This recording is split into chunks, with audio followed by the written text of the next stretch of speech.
A continuar, vamos a continuar con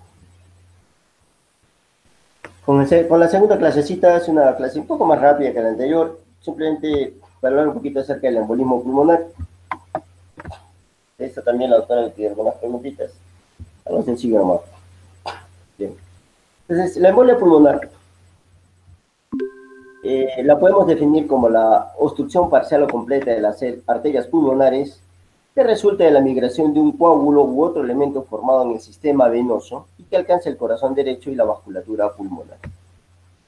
En la obstrucción completa o parcial, entonces, de las arterias pulmonares a consecuencia de un trombo, ¿no?, que se forma en el sistema venoso profundo y migra a ese lugar.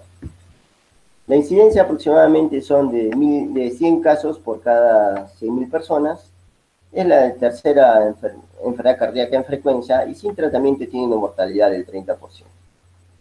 Es de difícil diagnóstico y la complicación más grave a largo plazo es la hipertensión pulmonar. Ojo, la complicación más grave a largo plazo es el desarrollo de la hipertensión pulmonar. Como vamos a ver posteriormente. Bien, el 80-90% de los trombos o coágulos se originan en las venas profundas de los miembros inferiores, de las femorales, de las ilíacas, las pélvidas, la pantorrilla, y de ahí migran siguiendo el retorno venoso hacia el lado derecho del corazón. Para que se pueda producir un trombo o un coágulo, nosotros vamos a recordar a la triada de Wilson, que es básicamente alteraciones en el vaso, alteraciones en el flujo sanguíneo y estados de hipercoagulabilidad. Alteraciones del vaso, alteraciones del flujo sanguíneo y estados de hipercoagulabilidad. La triada de Wilson. Entonces, cuando se produce una lesión del endotelio, una éstasis sanguínea o estados de hipercoagulabilidad, se producen los trombos. Esos trombos, que básicamente se forman en el sistema venoso profundo para esta patología, son fragmentados. Inmediatamente se forma un trombo, se activa un sistema endógeno para tratar de eliminar los trombos, y esos trombos fragmentados migran al lado derecho del corazón, ¿no? Entonces ahí quedan atrapados en la vasculatura pulmonar, y lo que pueden hacer es ocluir una arteria pulmonar principal, pueden ocluir una arteria de mediano calibre o pueden ocasionar embolias múltiples. Si ocluye una arteria pulmonar principal, se desarrolla un infarto pulmonar con gran inestabilidad hemodinámica, riesgo de muerte y colapso cardiovascular. Pero si ocluyen una arteria de mediano calibre o de pequeño calibre, causan una isquemia pulmonar con alteración en la ventilación y la perfusión. O si ocasionan embolias múltiples, causan una hipertensión pulmonar con falla cardíaca derecha. Lo más temido es que con el tiempo, con embolias múltiples, ya pasado el cuadro agudo, se pueda desarrollar una hipertensión pulmonar con falla cardíaca derecha. Obviamente, cuando una arteria pulmonar principal es la que se afecta, ese paciente va a estar más comprometido que cuando se ocluye una arteria de mediano o pequeño calibre. Básicamente esto es lo que ocurre en la fisiopatología, ¿no es cierto? A consecuencia del trombo en la vasculatura pulmonar va a producirse una hipertensión arterial pulmonar. Eso va a hacer que haya una poscarga incrementada ahora del ventrículo derecho, lo que ocasiona una dilatación del ventrículo derecho, un aumento de la tensión de la pared del ventrículo derecho, una activación neurohormonal, una inflamación miocárdica, la demanda de oxígeno del ventrículo derecho va a estar incrementada, va a haber isquemia del ventrículo derecho, va a haber disminución de la contractilidad del ventrículo derecho, disminución del gasto del ventrículo derecho. Como bien sabemos, el ventrículo derecho es una cámara que trabaja con volúmenes más que con presión. Entonces, cuando está sometida a una sobrecarga de presión, se producen todos estos eventos que finalmente van a disminuir el gasto del ventrículo derecho, y al disminuir el gasto del ventrículo derecho, no enviarle precarga al lado izquierdo, al ventrículo izquierdo, su precarga va a estar disminuida, eso va a ocasionar gasto cardíaco bajo, disminución de la presión arterial, disminución de la perfusión coronaria, disminución de oxígeno hacia el ventrículo derecho, y finalmente eso me puede llevar a un shock cardiogénico y a la muerte. Bueno, todo esto se produce a consecuencia de la hipertensión pulmonar que se produce a consecuencia de la embolia pulmonar. Y esto es lo que nosotros observamos, es un trombo que por la tirada de Burchard, por alteraciones de la misma vasculatura, por estados de hipercoagulabilidad o por éstasis sanguínea, se forma un trombo. Ese trombo es fragmentado y los fragmentos del trombo migran hacia el lado derecho del corazón. Llegan a la aurícula derecha, a través de la válvula tricúspide del ventrículo derecho, a la arteria pulmonar y de la arteria pulmonar a la vasculatura pulmonar, donde quedan atrapados y finalmente va a producir una obstrucción. Si lo que están obstruyendo es una arteria pulmonar principal, lo que va a producir es un colapso hemodinámico, un shock cardiocirculatorio. Pero si ocluyen una arteria de pequeño o mediano calibre, simplemente lo que producirán, bueno, es una alteración de la ventilación, perfusión, una embolia pulmonar, pero no tan grave como si fuera una arteria pulmonar principal. Bueno, para que se desarrolle la embolia pulmonar tiene que haber ciertos factores de riesgo, que son factores de riesgo clínicos, y nosotros podemos medir estos factores de riesgo clínico con diferentes scores, como el score de Wells, el score de Ottawa, que miden básicamente la probabilidad clínica. En el score de Wells, por ejemplo, hay que tener en cuenta los antecedentes, como el antecedente de la embolia pulmonar, o el antecedente de la trombosis venosa profunda. Hay que ver si el paciente, por ejemplo, ha tenido esos antecedentes o si el paciente ha sido sometido a cirugía ortopédica o inmovilización en las 4 semanas previas, si es el paciente que tiene cáncer en tratamiento o ha sido tratado y tiene síntomas y signos de trombosis venosa profunda, ¿no? Son algunos de los factores de riesgo para desarrollar embolia pulmonar. En cuanto a las manifestaciones clínicas, los síntomas y signos son inespecíficos y la sospecha clínica se basa en base a los factores predisponentes que hemos mencionado anteriormente, que son estos factores predisponentes, ¿no?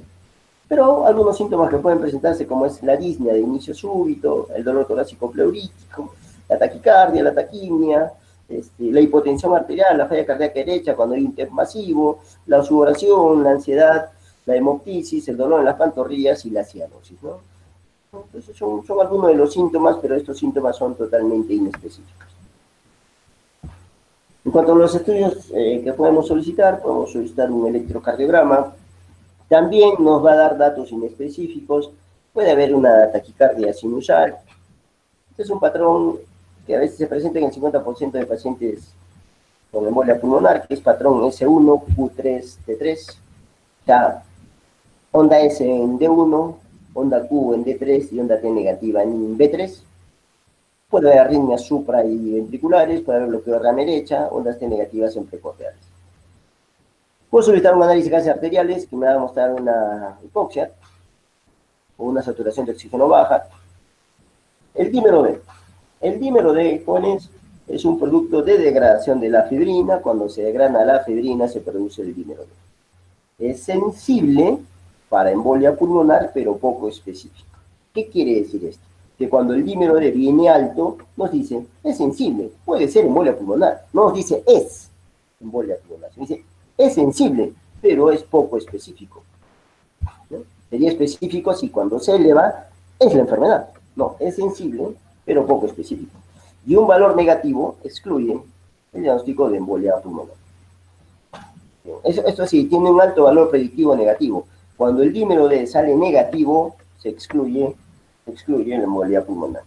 En cuanto a las troponinas, se producen por injuria ventricular derecha, puede haber secreción de troponinas, tienen también un valor pronóstico, y también los péptido-natriuréticos, que antes hablamos en falla cardíaca, también pueden secretarse aquí.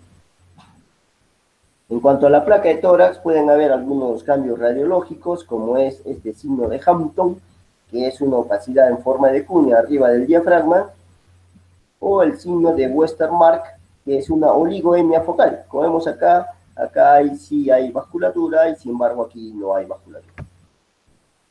En cuanto a los otros estudios, por ejemplo, si nosotros hemos dicho que esos trombos se forman a nivel de las venas profundas, haremos una ecografía Doppler de miembros inferiores en busca de la trombosis venosa profunda. Podemos hacer un ecocardiograma para ver cómo está el ventrículo derecho. Como hemos dicho, quien sufre es el ventrículo derecho, que al estar sometido a una sobrecarga de presión se dilata, se pone hipokinético, es decir, no se mueve, y el desarrollo de la hipertensión pulmonar. Este es el problema, la hipertensión pulmonar que hace disfuncionar al ventrículo derecho. La gammagrafía pulmonar para ver defectos de la perfusión pulmonar, la tomografía pulmonar que nos va a revelar defectos de llenado en el lumen vascular, y el gol estándar El gol estándar, no se olviden de esto, el gol estándar en el diagnóstico de la embolia pulmonar es la angiografía pulmonar. Este sí, es el gol estándar. O sea, si tenemos duda y podemos hacerlo, vámonos a una angiografía pulmonar y ahí vamos a ver defectos de llenado en el lumen vascular.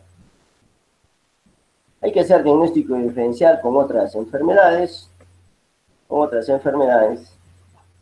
y esto es lo que yo les quería referir básicamente en lo que es el flujograma de diagnóstico en lo que es la embolia pulmonar, ¿no? Entonces, cuando uno tiene una sospecha de embolia pulmonar en base a los antecedentes y a la clínica que tiene el paciente, que es una sospecha nomás porque los datos son inespecíficos, en base a la historia clínica, al examen físico, a la oximetría, a la placa de tórax, a los cambios de electrocardiograma que son inespecíficos. Entonces, ¿qué es lo que nosotros tenemos que evaluar? La posibilidad clínica de la embolia pulmonar. Y la posibilidad clínica de la embolia pulmonar puede ser baja posibilidad clínica o alta posibilidad clínica, ¿no? Entonces, eso lo vamos a ver, la posibilidad clínica con diferentes scores. Pero el score que yo les recomiendo que utilicen es el score de Wells. Ustedes tienen un paciente que sospechan que tiene una embolia pulmonar porque de repente la historia clínica vino un paciente disneico con dolor torácico, es un paciente que estuvo en reposo mucho tiempo, o que ha sido sometido a una cirugía, o tiene una historia de cáncer, pero viene sospechoso, ¿no? Entonces le solicito una oximetría y tengo de repente una saturación de oxígeno baja, le tomo una placa de tórax, tiene algunos cambios ahí, un electrocardiograma que es inespecífico. Entonces, evaluamos, le aplicamos el score de Wells. Este score de Wells ustedes lo van a encontrar en esta aplicación que se llama el MD-Calc. MD-Calc. En el MD-Calc van a encontrar ustedes todos los scores que deseen. Entonces van a decir ustedes, ¿no? Vamos a utilizar el score de Wells para ver la probabilidad clínica de embolia pulmonar utilizando el score de Wells, que lo van a tener en el MD-Calc. Entonces, si ustedes tienen a ese paciente que la frecuencia cardíaca es más de 100 latidos por minuto, ya tienen 1.5 puntos. Si ese paciente ha estado inmunizado por al menos 3 días o se dirigió entre las 4 semanas previas, tiene 1.5 puntos más. Si ese paciente tiene síntomas y signos de trombosis venosa profunda, ¿no? Entonces yo voy hacia las piernas y veo cómo están. Si veo una pierna que está edematosa, le comprimo la pierna y le duele, entonces sea un signo de trombosis venosa profunda, 3 puntos. Si la embolia pulmonar es el principal diagnóstico, no tengo otro diagnóstico en que me explique las causas de los síntomas de estos pacientes, la embolia pulmonar es el principal diagnóstico, entonces será 3 puntos más. ¿De acuerdo? Y si este paciente ha tenido un antecedente ya de trombosis venosa profunda o de embolia pulmonar, es 1.5 puntos más. Si este paciente tiene hemoptisis, es 1 punto más, y si ese paciente tiene cáncer en tratamiento dentro de los 6 meses previos al evento, es 1 punto más. Entonces yo sumo todos estos puntos y digo, si es que el paciente tiene 0 a 1 punto, es de bajo riesgo. Si el paciente tiene 2 a 6, es de riesgo intermedio. Y si tiene 7 o más, es de alto riesgo, ¿no? Entonces se aplicó este score de Wells, que no es necesario que se lo memoricen porque en el MD-Calc lo van a tener. Entonces, aplico la evaluación clínica, la posibilidad clínica de embolia pulmonar. ¿Es una baja o mediana probabilidad clínica o es una alta probabilidad clínica? Si es una baja o mediana probabilidad clínica porque el score de Wells es menos de 7, entonces yo a ese paciente le solicito el dímero D. Si el dímero D viene normal, yo les he dicho que el dímero D tiene un alto valor predictivo negativo.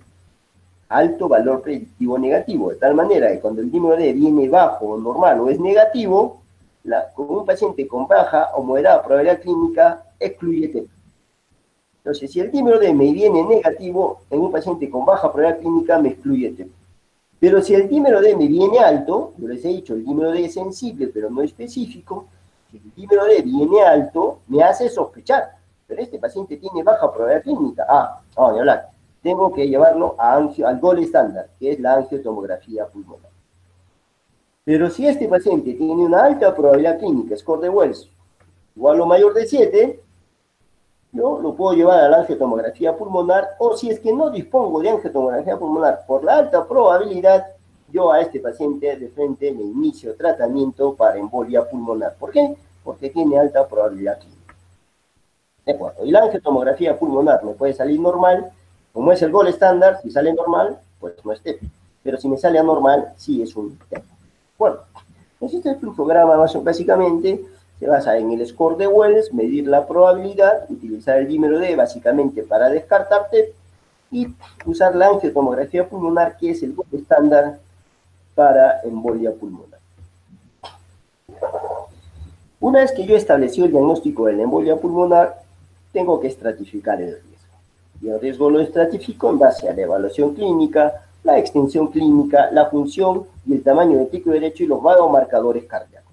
De tal manera que yo voy a decir, este es una embolia pulmonar de bajo riesgo, en cuyo caso daré solamente anticoagulación, o digo es una embolia pulmonar de alto riesgo, en cuyo caso haré incluso trombolisis o embolectomía más anticoagulación. ¿Qué pacientes, qué característica tiene la embolia pulmonar de alto riesgo? Ese paciente, básicamente, les había indicado, es un paciente que está hipotenso, que está en shock circulatorio, ¿no es cierto? Si le hice un ecocardiograma, vi que el ventrículo derecho está muy dilatado, hipokinético, está con hipertensión pulmonar importante y que tiene biomarcadores cardíacos elevados, como péptidos natriuréticos o troponinas altas. Es un paciente que está, digamos, en shock circulatorio, es una embolia pulmonar de alto riesgo, que tendría que hacerle trombolisis o embolectomía más anticoagulación. En cambio, en los pacientes que tienen bajo riesgo, que tienen buena presión, están tranquilos, el ventrículo derecho no está muy dilatado, hay poca hipertensión pulmonar, los biomarcadores de repente son negativos, entonces de bajo riesgo este paciente está estable, solo no anticoagulo. Bien, en cuanto a la anticoagulación, las fases de la anticoagulación, yo tengo una fase inicial que va estos pacientes siempre tienen que ir a anticoagulación, la fase inicial en 5 o 7 días, una semana, la fase a largo plazo va a ser extendida por 3 meses y la fase extendida es más de 3 meses. En la fase inicial, que dura 5 a 7 días, es básicamente el tratamiento del episodio agudo. El tratamiento del episodio agudo y utilizo medicamentos por vía parenteral, ya sea endovenoso o subcutáneo, pero es por vía parenteral. ¿De acuerdo? Endovenoso o subcutáneo, en la primera semana. La fase a largo plazo se puede extender hasta 3 meses, ¿no? Se extiende hasta 3 meses y básicamente es completar el tratamiento y evitar nuevos episodios. Y ahí utilizo anticoagulantes por vía oral, con warfarina o los nuevos anticoagulantes orales. Warfarina o los nuevos anticoagulantes orales. Y la fase extendida, que dura más de 3 meses, básicamente es para prevenir recurrencias, ¿no? Y depende de las características clínicas del paciente. Y lo puedo dar con warfarina o los nuevos anticoagulantes orales. Entonces, básicamente son la fase inicial, la primera semana, por vía endovenoso, y la fase a largo plazo por 3 meses, en el cual yo utilizo la vía oral. La vía oral. Eso se ha cortado, porque antes se decía 6 meses, ahora solamente son 3 meses. Entonces, para la fase inicial yo puedo utilizar la heparina sódica o la heparina de bajo peso molecular, o también la heparina fraccionada. En cuanto a la heparina sódica, esta ha sido usada por más de 40 años. ¿Y cómo utilizo la heparina sódica en la fase inicial? Doy un bolo de 5.000 unidades internacionales por vía endovenosa, que más o menos son 80 unidades internacionales por kilo, y después una infusión de 18 unidades internacionales por kilo y por hora. Entonces, coloco 5.000 unidades internacionales por vía endovenosa y después una infusión, ¿no?, de heparina a 18 unidades internacionales por kilo por hora. Y le calculo para las 24 horas. ¿Con qué controlamos la heparina sódica? Con un examen de laboratorio que se llama tiempo parcial de tromboplastina, TPT, tiempo parcial de tromboplastina. Y lo correcto es que tengo que llevar este tiempo parcial de tromboplastina entre 60 a 80 segundos, ¿no? Entre 60 a 80 segundos. El tiempo parcial de tromboplastina normal es 25 30 segundos, yo tengo que llevar a 60 80 segundos, y cuando lo llevo ahí ya digo que está anticoagulado el paciente y mantengo la dosis de la heparina. Si es que no alcanzo esto, podría aumentar un poquito más la dosis de heparina o bajar la dosis. En cuanto a las heparinas de bajo peso molecular, es una alternativa a la heparina sódica, ¿no? Yo generalmente lo que doy es este fármaco de acá, que se llama la enoxaparina, ¿no? Todo el mundo habla de la enoxaparina. Y le damos a 1 miligramo por kilo de peso cada 12 horas. Digamos, el paciente pesa 60 kilos de peso, entonces le doy 60 miligramos cada 12 horas, ¿no? Puedo utilizar la heparina sódica, puedo utilizar la heparina de bajo peso molecular. Ventajas y desventajas. Respecto a la heparina de bajo peso molecular, no requiere monitoreo, es una anticoagulación muy segura y que hay mucho menor riesgo de sangrado respecto a la heparina sódica. Pero ven, eso es lo que yo le doy durante la primera semana. Después lo tengo que continuar 3 meses más y entonces ahí le tengo que dar anticoagulantes orales. El anticoagulante oral de excelencia es la warfarina, es el anticoagulante oral de excelencia que continúa el tratamiento con las heparinas, ¿no? Y el tratamiento a largo plazo dependiendo del paciente, ¿no? Son 3 meses de tratamiento, pero puede ser 6, dependiendo de las características clínicas, ¿no? ¿Con qué controlamos a la warfarina? El efecto de la warfarina lo controlamos con un examen de laboratorio que se llama tiempo de protrombina e INR. Yo tengo que llevar el tiempo de protrombina y INR entre 2 y 3. Entre 2 y 3 es el rango de seguridad. ¿De acuerdo? Entonces yo controlo el efecto de la warfarina básicamente con este, que es el ratio normalizado internacional o INR, y tengo que llevarlo entre 2 y 3. Cuando está menos de 2 no está anticoagulado y cuando está más de 3 está sobre anticoagulado y puede sangrar. Tengo que llevarlo entre 2 y 3. ¿No? La warfarina tiene un estrecho margen terapéutico, ¿no? Entonces, el problema de la warfarina es que a veces el INR se sube mucho y el paciente empieza a sangrar. Entonces, como ese era un problema, entonces la industria farmacéutica creó, lo diseñó y produjo los nuevos anticoagulantes orales, los ACOS, los nuevos ACOS, ¿no? Entonces, tenemos, por ejemplo, los que son antifactor 10 activado, ¿no? Como Rivaroxaban y Apixaban. También tenemos los inhibidores directos de la trombina plasmática, como es el dabigatran.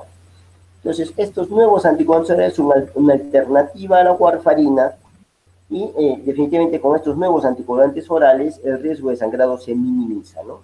El problema con la warfarina es el sangrado. Con estos nuevos anticoagulantes orales el riesgo de sangrado es mínimo, pero el problema es el precio, son caros. Ha habido algunos estudios en los cuales están utilizando ya los nuevos anticoagulantes orales, como por ejemplo el estudio RECOVER 1 y RECOVER 2, ¿no? Entonces estos pacientes con embolia pulmonar inician con enoxaparina a las dosis que hemos dicho por los 5 primeros días y luego pasan a dabigatran, que es un nuevo anticoagulante, 150 miligramos cada 12 horas, comparando este esquema con el esquema convencional de enoxaparina con warfarina. Resultado, demostraron no inferioridad que el esquema convencional, pero hubo menos sangrado. Entonces se puede dar, en el contexto de una embolia pulmonar, luego de la enoxaparina, 5 días, el dabigatran, a 150 miligramos cada 12 horas, en lugar de la warfarina. Este estudio, Einstein para trombosis venosa profunda, es con Rivaroxaban, que se da 15 miligramos cada 12 horas por 3 semanas, y luego 20 miligramos por día, comparado con el esquema convencional de enoxaparina con warfarina. ¿De acuerdo? Con enoxaparina con warfarina, que demostraron en trombosis venosa profunda que no hubo inferioridad que la warfarina y hubo menos sangrado. O sea, también para trombosis venosa profunda puedo dar Rivaroxaban.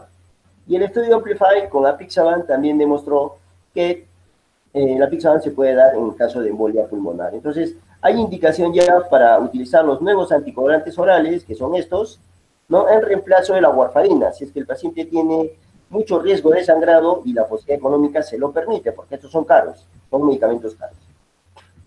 Muy bien. También parte del tratamiento es la trombolisis, pero solo voy a hacer trombolisis en aquellos pacientes que tienen embolias pulmonares masivas y cuando hay signos de falla cardíaca derecha, el paciente está con una inestabilidad hemodinámica, básicamente hipotenso, y hay que considerar también que en la trombolisis puede haber mayor sangrado. Entonces, los trombolíticos son los que utilizamos igual que para el infarto ST elevado, el Actilice o el activador del plasminógeno tisular. Entonces, ¿a qué pacientes le hacemos trombolisis? A aquellos pacientes que tienen inestabilidad hemodinámica a consecuencia de una embolia pulmonar masiva. No, a los de alto riesgo que vimos, ¿no? Embolias pulmonares de alto riesgo. Y la embolectomía en pacientes de alto riesgo o mala evolución también, pero cuando está contraindicado la trombolisis. Entonces, en pacientes de alto riesgo yo puedo hacer trombolisis y cuando esté contraindicada la trombolisis, tengo que llevarlo a cirugía para hacer una embolectomía al paciente porque no se me va a morir ese paciente. ¿Bien? Muy bien, jóvenes. Esa es la última. No sé si hubiera alguna pregunta de estos, jóvenes. ¿Embolia pulmonar?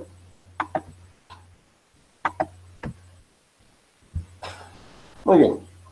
¿Me escuchan? Sí, doctor, sí se le escucha. Listo, jóvenes. Entonces, hasta ahí hemos hemos terminado esa presentación de embolia pulmonar y de falla cardíaca. En realidad, es un poco cargado porque son dos clases que deberían ser en diferentes días, pero en relación a que ustedes ya van a tener su examen prontamente, entonces se los hemos tenido que dar así. Van a venir preguntas de esto que yo les he hablado ahora, van a venir preguntas, van a venir algunas preguntas también acerca de arritmias, de fibrilación auricular, la arritmia más frecuente que tenemos, ¿no sé cuál es la arritmia más frecuente que vamos a hacer en la práctica diaria? ¿Se acuerdan, no? Fibrilación auricular. Entonces va a venir un casito de fibrilación auricular, muy sencillo, atentos ahí, preparen su fibrilación auricular. Estas dos presentaciones van a venir ahí un par de preguntas también de esto, no hay lo que hemos hablado muy sencillas. Entonces, no sé si tienen alguna duda con esto.